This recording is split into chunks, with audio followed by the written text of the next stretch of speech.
नमस्कार शेतकरी मित्रांनो, आज आपण खरड छाटणी म्हणजे द्राक्षे एप्रिल छाटणी चा भाग 2 हा आजच्या व्हिडिओमध्ये विषय असणार आहे।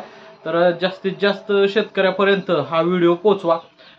ज्यांनी कोणी आपला चॅनलवरील द्राक्षे खरड छाटणी म्हणजे एप्रिल छाटणी हा भाग 1 जो बघितला नाही तो बघून घ्या आणि त्यानंतर हा दुसरा भाग पाहायचा आहे। तर द्राक्षे खरड छाटणी एप्रिल छाटणीचं नियोजन करत असताना जर सध्याचं वातावरणचा विचार करता तर म्हणजे बऱ्याच भागामध्ये तापमान 43 पर्यंत गेलेलं आहे। आर्द्रता कमी होऊन 25% खाली आलेली आहे।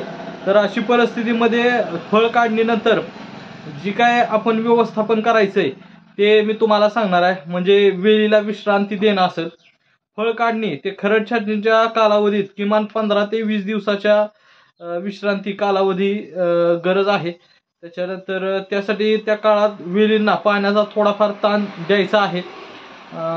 थोड्या प्रमाणात ठिबक चालवून नत्र व स्फुरद खतांचा पुरवठा करायचा आहे।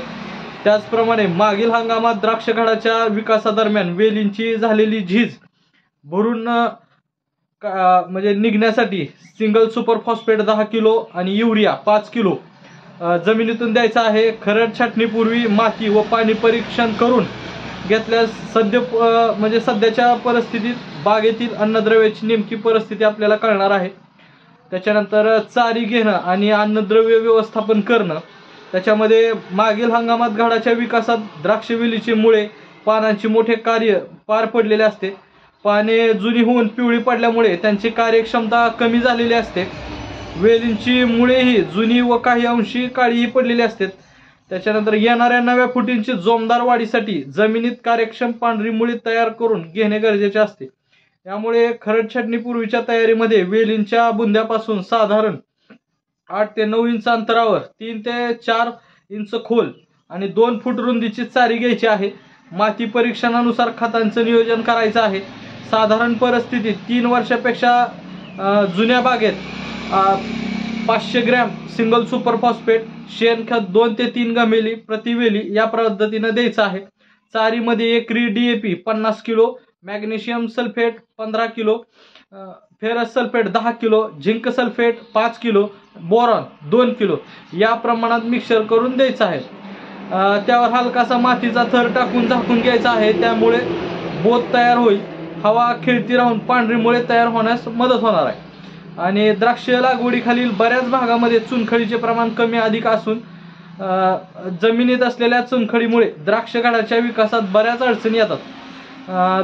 ते लक्षात घेता चुनखडीच्या प्रमाणानुसार एकरी साधारण 40 ते 50 किलो सल्फर शेणखतात मिसळून आपल्याला द्यायचं आहे। त्याच्यानंतर चारी घेतेवेळी काही प्रमाणात मुळ्या तुटतात, त्यामुळं चारी जास्त काळ उघडी राहणार नाही याची काळजी घ्यायची आहे, अन्यथा ही मुळे सुकण्याची शक्यता असते। खते टाकून चारी मातीने झाकल्यानंतर त्वरित बोत पूर्णपणे भिजल अशा प्रकारे पाणी द्यायचं। ही कार्यवाही खरड छाटणीच्या 15 दिवस आधी पूर्ण करायची आहे। त्याच्यानंतर प्रत्यक्ष छाटणी घेणे म्हणजे काय, तर खरड छाटणी म्हणजे मागील हंगामातील काडी एक डोळ्यावर खरडून छाटणे। एकसारख्या फुटी निघण्याच्या दृष्टीने बागेत काडीवर फक्त एक डोळा राखून छाटून घ्यायचे आहे। जास्त जुन्या बागेमध्ये ओलांडे डागण्याची समस्या जास्त प्रमाणात दिसून येते। खरड छाटणीवेळी असे खराब झालेले ओलांडे कापून घ्यायचे आहेत। मागील हंगामातील काडी ओलांड्याकरता वापरायची आहे।